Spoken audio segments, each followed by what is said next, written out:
स्वामी जी के चरण कमलों में इसका श्वास श्वास नमन। स्वामी जी कॉमन अनुभव में जो आज तक जितनी भी साधनाएं आपके साथ जुड़कर किए थे, ऐसा नहीं हुआ था जो कल हुआ। जिस समय आप बोल रहे थे कि मूलाधार चक्र पृथ्वी का समस्त ऊर्जा खींचकर ऊपर ब्रह्मांड की ओर जा रहा है क्राउन चक्र से होते हुए, उसी समय ऊर्जा तो जा ही रहा था। उसी समय ऊर्जा क्राउन चक्र से ऊपर जाते समय दो कंडीशन था।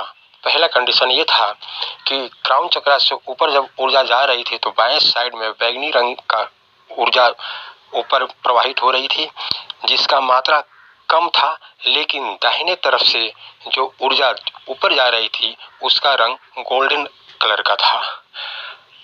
ऐसा हो ही रहा था, देख ही रहे थे, अनुभव कर ही रहे थे कि अचानक, नहीं तो कभी कल्पना किए थे, नहीं सोचे थे, एक घटना इस तरह से घटी कि वहां पे अचानक एक 5 से 6 मीटर की गोलाई में एक फूल की पंखुड़ी, जिसका डंठल ऊपर की ओर और पंखुड़ी जो सीधा होता है वो नीचे की ओर छतरी के माफिक घूमता हुआ वहां पर आया।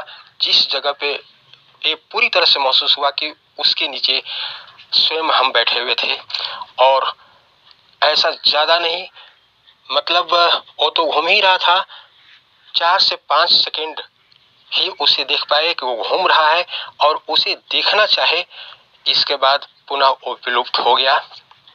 और फिर थोड़ा सा घबराहट सी हुई और जो ऊपर की ओर एनर्जी जा रही थी वो भी गायब हो गई और फिर कुछ देर शांत हो गया। और इसके बाद पता नहीं क्या हुआ, आवाज भी नहीं, कुछ भी नहीं, और फिर जो है कि बेचैनी में उस स्थिति से बाहर आ गए। स्वामी जी के चरण कमलों में पुनः इसका श्वास श्वास नमन। प्रणाम आपको। साधक जो है अपनी साधना में एक गलती कई बार करता है और कई साधक इसी गलती को करते हैं। अगर आप कोई साधना कर रहे हैं और अगर आपके साथ भी ऐसा कुछ घट रहा है तो आप इस बात को समझें। जब मैं ये ऑडियो का आंसर वीडियो में दे रहा हूं तो मेरे कहने का मतलब यहां पर ये नहीं है जो साधक मेरे साथ जुड़ के ध्यान कर रहे हैं। जब ऐसे मैं अनुभव की व्याख्या कर रहा हूं तो इसका मतलब आप किसी भी गुरु के साथ कहीं भी साधना कर रहे हैं, बिना गुरु के भी कर रहे हैं और आपकी साधना में कुछ ऐसा घट रहा है तो आप इसे समझ के आगे बढ़ सकते हैं। इस पृथ्वी पर कहीं भी आप साधना कर रहे हो, गुरु के साथ, बिना गुरु के साथ, तो आप आगे बढ़ सकते हैं। अब यहां पर समझें साधक सबसे बड़ी गलती क्या करता है। पहली सबसे बड़ी गलती वो करता है कि जो घटना घट रही है उसे समझने की कोशिश करता है। जब आपको कोई घटना घट रही है और आप उसे समझने की कोशिश करते हैं या उसे देखने की पूरी तरह से कोशिश करते हैं, देखने की कोशिश भी इस वे में कि आप उसे समझ जाएं कि घटना क्या घट रही है।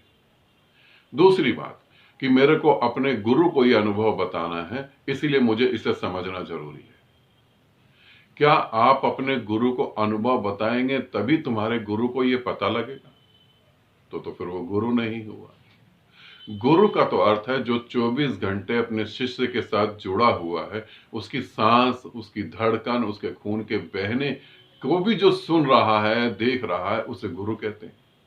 तो जो इतना बारीकी से देख रहा है कि तुम रात को सपने भी क्या देखते हो, वो इतनी बारीकी से तुम्हें देख रहा है, तो तुम्हें उसे अनुभव बताओ या ना बताओ, उसे तो सब पता है। मगर जब तुम्हें गुरु कहता है कि अनुभव बताओ, तो ये सिर्फ ये होता है कि तुम्हें मजबूती आ जाए, तुम्हें ये कंफर्मेशन मिले कि जो तुम कर रहे हो वो वाकई में ही ठीक है। तो जब गहरी साधना में तुम उतरते हो तो तुम्हें ये लगता है कि गुरु को अनुभव बताना है, इसलिए भी देखना जरूरी है। इन्हीं गलतियों के कारण जो घटना घटने वाली थी, अभी तुम परमात्मा को उपलब्ध हो जाते, अभी तुम परमात्मा हो जाते, तो वो घटना रुक जाएगी। ये इतनी सूक्ष्म घटना होती है, इतनी सूक्ष्म घटना होती है कि हल्की सी भी आहट इस घटना को खत्म कर देती है। अनुभव की व्याख्या करूं उससे पहले मैं तुम्हें यह बता दूं, एक उदाहरण देके समझाने की कोशिश करता हूं। इस उदाहरण से तुम मेरी बात को समझ लोगे।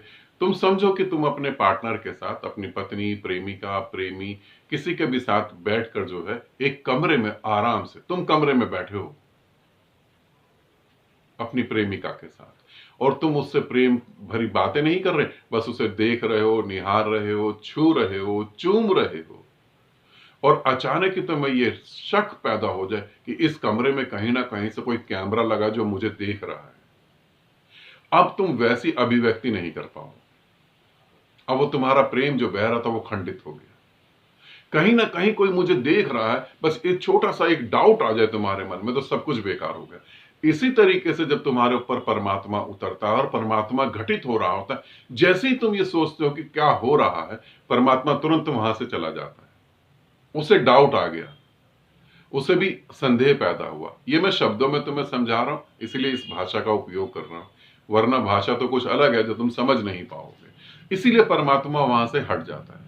वो घटना वहां से हट गई और तुम खड़े हो गए, और जैसे तुम खड़े हुए और वो घटना हट गई वहां से, तुम बाहर निकल गए। अब तुम उस घटना से बाहर निकल गए हो। अब तुम्हारा मन एक और चालाकी करेगा। अब वो इस अनुभव को जो है सेव कर लेगा और बार बार इस अनुभव को रिपीट करेगा। ये और खतरनाक काम हो गया। अब अनुभव के बारे में जानते हैं। जब आपके मूलाधार, ये भी 7 चक्र ग्रुप से साधक का प्रश्न है, जब आपका मूलाधार चक्र जो है ऊर्जा को लेकर आपके क्राउन चक्र तक आता है, क्राउन चक्र जब ब्रह्मांड में लीन हो रहा होता है, ऊर्जा परमात्मा में जा रही होती है, तब वहां पर क्या घटता है इसे समझना। आपकी हल्की सी ऊर्जा यहां से, आपकी यहां सर से, ये इस जगह से हल्की सी ऊर्जा अगर इतना भी ऊपर उठ जाती है या 1 इंच भी ऊपर उठती है, तो वो पूरे ब्रह्मांड को जो है कनेक्ट कर देती है। और जैसे ही वो पूरे ब्रह्मांड को कनेक्ट करती है, पूरा ब्रह्मांड इस तरीके से जो है, इस तरीके से आपके ऊपर आ जाता है। तब जब इस तरीके से वो ऊपर आता है तो आपको ऐसा फील होता है कि कोई बहुत बड़ी छतरी या कमल का फूल या कोई ऐसी चीज जो है मेरे यूं ऊपर आ गई है। और ये बहुत सारे साधकों का अनुभव होता है कि एक कमल का फूल उल्टा लटका हुआ है, उसकी रूट्स जो है, उसका उसका जो तना जो है वो आकाश में है और फूल उल्टा लटक गया है। तो वो पूरा ब्रह्मांड तुम्हारे ऊपर यूं आ जाता है।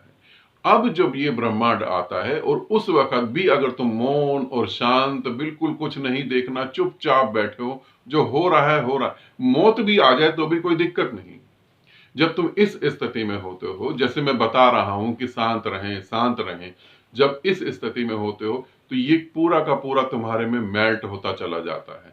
जब ये तुम्हारे में पूरा अंदर उतर जाता है तो एकदम अचानक से जो है तुम पूरे ब्रह्मांड के मालिक हो जाते हो।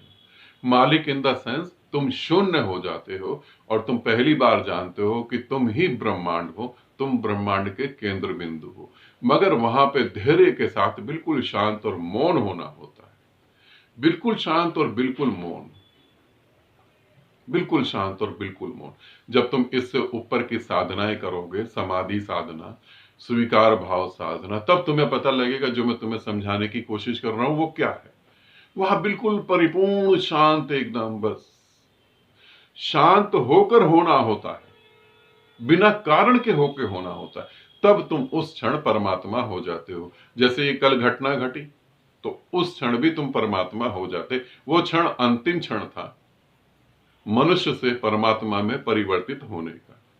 अब जब भी कोई भी साधक साधना करे, उसके साथ कुछ ऐसा घटे तो वो ये समझे, घटे ना भी तो भी वो पहले से तैयारी करे कि साधना के जो अंतिम चरण होते हैं बिल्कुल शांत रहे, कुछ नहीं करना, बिल्कुल शांत। जो हो रहा है होने दें, मौत आए आने दें, परमात्मा आए आने दें, कुछ नहीं भी हो रहा नहीं हो रहा, मगर शांत रहें। ठीक है, इस तरीके से तुम्हें कभी भी वो शुभ घटना घट सकती है जिसे मोक्ष कहते हैं या परमात्मा कहते हैं। आनंदित रहें, सदा खुश रहें। बहुत बहुत प्रेम आप सभी को।